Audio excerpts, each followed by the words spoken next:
Guys আপোনালোক সকলোকে আমাৰ টুইনছ ব্লগ নীতি নিতা ইউটিউব চেনেলটোলৈ মই নিতাই স্বাগতম জনাইছোঁ। আশা কৰোঁ আপোনালোক সকলো ভালে আছে আৰু আজি আপোনালোকৰ ওচৰতে শুকান বগৰীৰ জ্বলা মিঠা আচাৰ এটা লৈ আহিছোঁ। আশা কৰোঁ আপোনালোকে সম্পূৰ্ণকৈ ভিডিঅ'টো চাব। বগৰীখিনি ভালদৰে ধুই শুকাই ল'ব।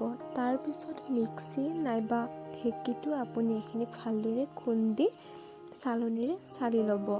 তাৰপিছত আপুনি গুড় নাইবা চেনিৰেও এইখিনি ভালদৰে মিক্স কৰিব পাৰে। যিহেতু গুড় আছিলে সেইকাৰণে মই গুড়কে দি দিলোঁ।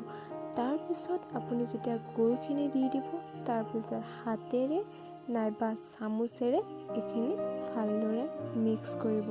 যিহেতু এইটো জ্বলা মিঠা আচাৰ সেইকাৰণে মই এইটোত মিঠা আৰু জলকীয়া দুটা দি ভালদৰে মিক্স কৰি ল'লোঁ।